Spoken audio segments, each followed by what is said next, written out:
Ya, Assalamualaikum warahmatullahi wabarakatuh. Selamat bertemu kembali ya.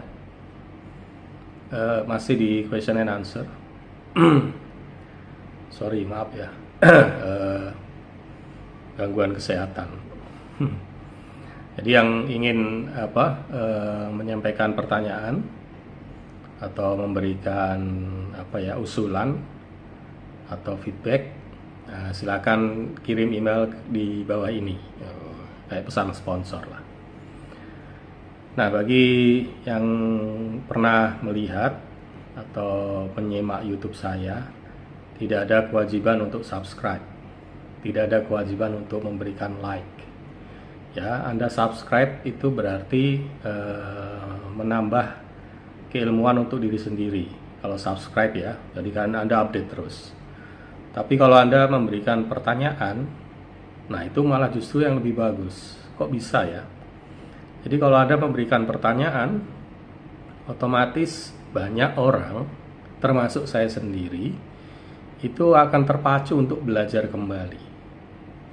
Ya, dan orang lain akan mendapatkan ilmu dari apa yang Anda tanyakan. Loh, luar biasa kayak gitu.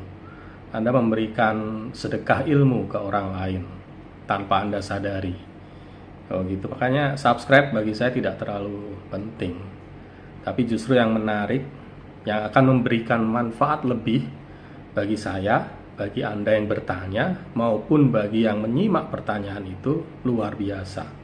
Semuanya mendapatkan ilmu-ilmu baru. Loh, gitu ya. Enaknya di channel YouTube ini kayak gitu. Nah, oke, kita masuk ke pertanyaan ya. Apa yang ditanyakan?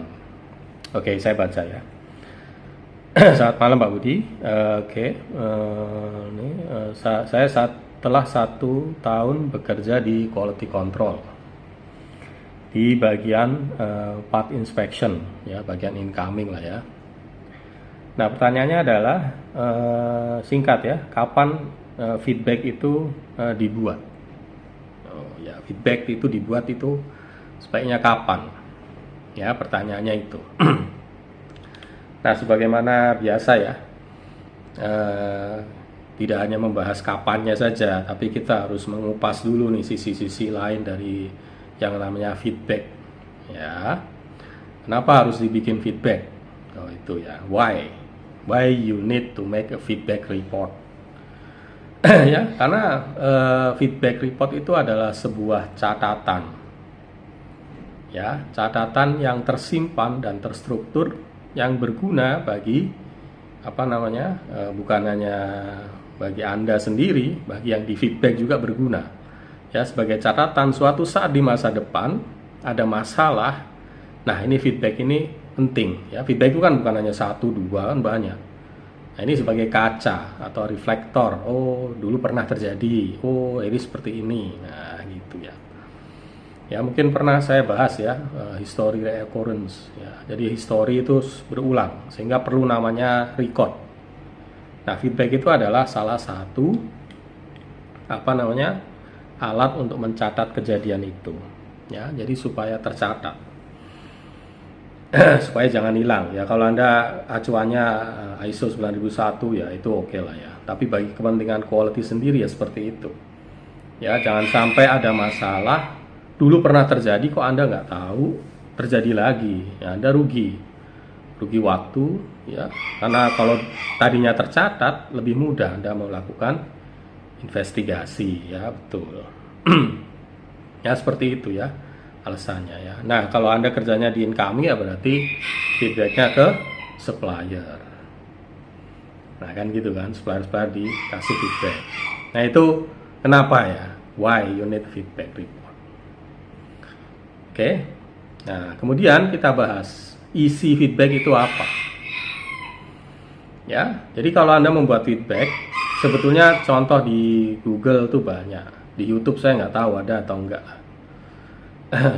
Ya, Google tuh ada tapi ya nggak banyak sih sebetulnya ya. Cuman yang perlu digarisbawahi adalah general information ya. Dulu kalau nggak salah saya pernah ya membahas ya. Kalau nggak salah apa ya, saya lupa deh. Ya, root cause analysis atau apa. Jadi ada general info, possibility cause, kemudian root cause. Nah, gitu kan. Jadi general info ini penting sekali untuk disampaikan. Apa itu 5W1H? Why, where, when, who, what, how, nah, kan gitu kan. Cuman kan lebih detail. How itu apa? How itu bukan bagaimana. Ya, how itu ada how many. Ya, bagaimana terjadi, oke. How many ya? How many rate? How many defect? Ya, berapa quantity defectnya? Berapa rate-nya? Berapa ppm? Berapa persen? Berapa yield pass-nya? Itu sebagai gambaran kan. Ya, bagaimana melihat defect itu berdasarkan quantity yang banyak. Nah, ketahuan berapa ppm, berapa ini. Nah, jadi ketahuan lah, orang juga punya imajinasi kayak gitu. Ketemu berapa Pak? 10. Aduh, banyak bener. Nah, kan gitu kan. Nah, 10 per berapa dulu nih? 10 per sejuta misalnya, 10 ppm dong. Cil. Ya, 10 dari berapa? Dari 11. Wah, udah. Nah, itu ngawur kayak gitu. Ya, jadi harus jelas. Dan jangan pelit memberikan informasi-informasi itu. Ya, sejelas-jelasnya, seterang-terangnya. Zaman sekarang Anda mau attach video, mau attach picture, nah, jauh lebih mudah. Ya kan? Dari mana? Dari smartphone bisa. Ya, kalau dulu kan harus pakai kamera sendiri digital, habis itu dikonversi lagi, habis dikonvert masuk ke laptop. Ya, itu oke lah, itu lama. Zaman sekarang lebih lebih cepat ya. Industri 4.5 mungkin ya. Atau 5.0 ya. Nah, itu seperti itu. Ya. Informasi, ya, ini era keterbukaan informasi kan bilangnya sekarang. Ya udah, jangan pelit-pelit. Ya, sejelas-jelasnya sehingga orang yang membaca itu tahu, oh, problemnya ini. Ya kan? Saya harus ngapain? Berarti di situ Anda harus membuat permintaan. Please investigate misalnya. Please take action misalnya. Please take more concern of your detection capability misalnya. Jadi selain 5W1H ya, ada apa tadi? Request. Ya, request Anda sebagai customer, maunya apa? Tolong di resampling, atau tolong lot yang ini kamu sampling lagi. Nah, dari situ kan tahu yang Anda feedback itu apa, disuruh ngapain, terus saya harus lapor apa. Ya, selain countermeasure lah ya. Atau hanya sekedar informasi saja, ya silahkan. Ya, misalnya apa? Oh, ini ketemu, ternyata setelah di resampling nggak nemu nih. Kemudian di proses kita juga tidak ada problem. Tolong lebih hati-hati nanti ya. Nah, itu informasi juga. Ya, dan itu jangan sampai Anda abaikan. Kan nggak nemu Pak. Ya, nggak nemu lagi kok, ini lotnya pas. Kemudian di proses produksi kita juga nggak ada masalah. Hati-hati kita gitu. Kali ini mungkin beruntung. Ya, next time, who knows? Siapa tahu. Ya, sehingga Anda harus tetap bahwa itu harus tercatat. Walaupun Anda nggak minta action apa-apa. Ya, sekedar info aja. Loh, ini dulu pernah loh saya informasikan Anda. Loh, misalnya kan terjadi lagi. Anda punya argumen. Dulu pernah saya info nih. Supaya Anda lebih berhati-hati. Oh, ya. Nah, itu ya. Jadi isi dari feedback itu harus jelas. Nah, siapa yang bikin feedback? Nah, ini tergantung urutan hierarki kepemimpinan di tempat Anda. Ya, biasanya sih level staff ke atas atau supervisory level. Ya, karena berhubungan dengan pihak luar. Ya, berhubungan dengan pihak luar ya, beda dengan kalau internal lah ya. Ya, hubungan dengan pihak luar kan mesti harus ya ada namanya komunikasi bisnis lah ya. Seperti apa sih membuat tulisan feedback ya, harus English misalnya atau Indonesia, harus seperti apa dan seterusnya. Ya. Nah, ini tergantung hierarki ini sama job description-nya. Nah, gitu ya. Ada analis membuat feedback. Nah, oke, dia harus bikin. Atau hanya supervisor, berarti analis atau teknisi atau stafnya disuruh mencari data-data yang terkait. Ya, dari data ini itu. Oke, supervisornya yang bikin. Nah, setelah itu ya, yang perlu dicermati lagi adalah follow up-nya. Nah, follow up itu Anda minta apa tadi? Ya, minta countermeasure misalnya, atau minta tindakan dari sana apa, atau minta sekedar perbaikan atau apa. Oke, berarti Anda harus melakukan validasi, bener nggak ini yang Anda minta itu sudah di follow up mereka enggak, hasilnya mana ya. Bagaimana memvalidasi countermeasure mereka itu? Bisa lewat quality audit, Anda datang ke supplier, bisa lewat quality meeting, ya, Anda undang meeting atau Anda datang ke sana meeting. Nah, saya malas ke lapangan Pak, panas misalnya ya, serah misalnya quality meeting, tolong ditunjukkan ininya countermeasure-nya, hasilnya mana. Ya itu tentunya harus punya skill tersendiri ya. Makanya kalau udah kerja berapa tadi? Setahun ya, maka harusnya Anda ikut internal audit ya. Pelatihan internal audit minimum lah.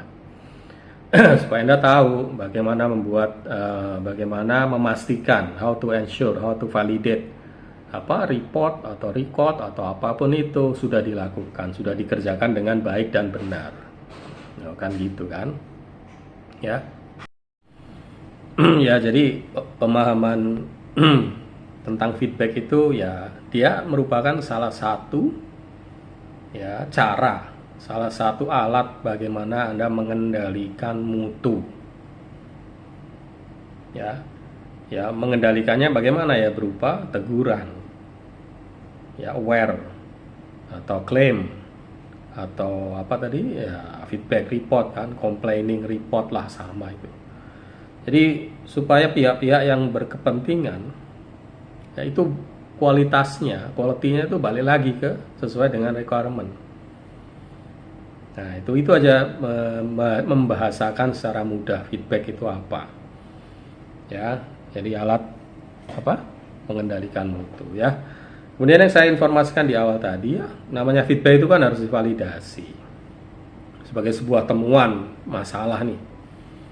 Ya, ada bisa dilakukan audit atau quality meeting, atau sekedar Anda baca kemudian mau membuktikan barangnya dengan cara Anda lakukan sorting atau resampling lagi. Itu juga bisa digunakan kayak gitu. Audit yang jelas suppliernya harus dekat dengan Anda. Ya, karena berupa kegiatan fisik kan. Ya, masuk audit online audit itu kan aneh. Ya, jangan ditiru ya. Dulu ada namanya magang online. Ya, jadi lihat pabrik online gitu ya. Ya boleh-boleh aja tapi ya aneh lah. Ya itu karena dulu accident lah ya, COVID. Ya, audit hanya bisa dilakukan pada suppliernya dekat. Ya, Anda punya waktu menggunakan. Nah, kalau quality meeting kan enggak. Sekarang online meeting bisa. Online meeting kan membahas mana ininya, problemnya apa, ini ya, isinya berupa tanya jawab lah ya, diskusi. Kesulitannya apa, perbaikan dan seterusnya. Nah, kemudian yang membuktikan ketiga itu adalah sampling. Ya, atau sorting yang untuk membuktikan, oh ini udah nih dulu dilakukan perbaikan, oh ya saya buktikan, saya sampling lagi, ternyata betul, ya udah oke. Ya, cuman Anda harus membuat effort lagi ya, melakukan tindakan-tindakan itu. Ya semua ada effortnya lah. Jadi itu untuk membuktikan bahwa feedback itu sudah closing atau case close ya itu. Dan semuanya harus Anda lakukan. Nah, kalau Anda suppliernya banyak, ya bagi-bagi tugas lah di situ. Ya, Anda harus kenali ya, satu-satu kayak gitu. Nah, kemudian problem apa yang seharusnya di feedbackkan? Ya semua problem kalau bisa. Tapi kan sifatnya lain-lain. Oh, itu kan. Problem sekecil apapun tetap problem. Makanya tadi juga saya informasikan, walaupun pada saat Anda sampling ketemu, resampling nggak nemu, proses produksi juga nggak ada masalah, Anda tetap informasikan. Saya nemu ya di sampling sekian. Tapi secara yield pass atau defect rate hanya sekian, kemudian tidak ada masalah apa-apa. Tetap diinformasikan, ya, jangan sampai tidak. Ya, itu sebagai catatan. Ya. Kemudian ada problem yang ala one shot gitu. Temu di proses produksi misalnya, langsung problemnya gempar. Ya, produksi turun, stop. Wah, itu udah harus wajib. Ya, kalau itu problemnya material dari supplier ya. Anda harus follow up terus. Kejar terus itu kenapa, why, satu dan seterusnya. Ada tindakan 8D, ada containment, ada tentatif, ya, ada permanen, ya, banyak itu. Ada berupa problem yang repeat. Ya. Terjadi sampling oke, diproses terjadi, ada muncul satu, ya, siang nanti muncul lagi satu, besoknya muncul lagi satu, repeat nih, terjadi perulangan. Anda wajib info, karena mohon dipahami ya, repetition itu ada yang mudah dikenali itu karena jangka waktunya dekat, ada yang sulit dikenali. Ya, kalau Anda membuat Six Sigma atau saya bentul lah kayak gitu, repeat itu seminggu ini terjadi satu.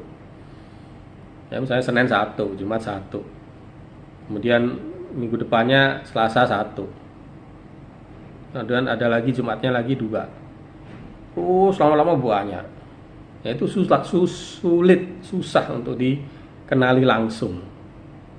Ya, karena jeda waktunya panjang, diselingi problem yang lain, ya, sehingga terabaikan. Ya, sehingga untuk caranya ya pakai itu tadi, seven tool atau ini. Nah, kalau repetition itu kan langsung ketahuan, enak. Oh iya, ini kemarin terjadi loh. Atau shift malam tadi ada nih, cepet kayak gitu.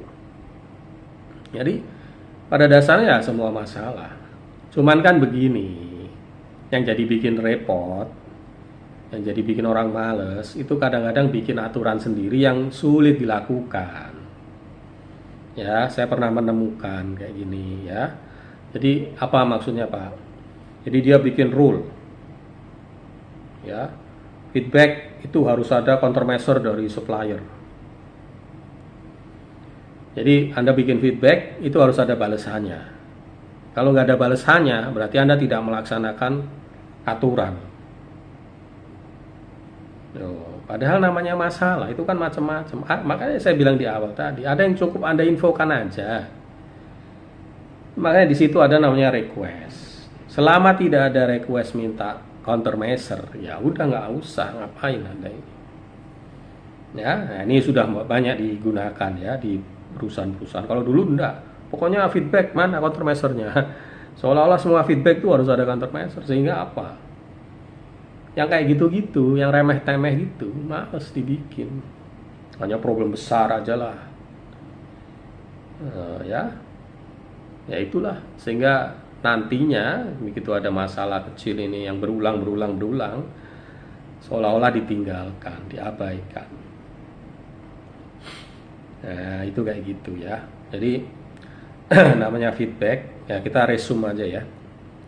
Jadi feedback itu sebuah alat pengendalian mutu, ya, yang dibuat secara tertulis supaya bisa dicatat. Ya, nah ini gunanya untuk masa depan. Ya, di samping untuk perbaikan sendiri, juga untuk masa depan. Kalau udah masalah, lihat dulu nih. Nah, itu yang pertama. Yang kedua, informasi feedback itu sebanyak-banyaknya, sejelas-jelasnya. Jangan pelit. Ya. Kemudian yang ketiga adalah request apa pada saat Anda membuat feedback itu. Hanya sekedar info, minta perbaikan, atau minta apa, action apa. Ya. Nah, itu nanti harus di follow up. Nah, di situ ya. Follow up itu ya macam-macam. By audit bisa, atau by hanya apa, countermeasure report. Countermeasure report, oh oke, kita bahas nanti pada saat quality meeting, atau kita buktikan nih, saya mau lakukan sampling atau sorting sendiri. Nah, itu bisa kayak gitu ya. Jadi intinya feedback ini penting ya dalam proses operasional pengendalian mutu. Ya, jadi sebuah skill dasar ya, bagaimana Anda mampu mengkomunikasikan masalah kepada stakeholder yang terkait dan mampu meminta tindakan-tindakan terukur dari para stakeholder tersebut. Nah, saya pikir begitu ya. Oke, saya ucapkan terima kasih atas pertanyaannya. Semoga apa yang saya sampaikan ini bermanfaat. Assalamualaikum warahmatullahi wabarakatuh.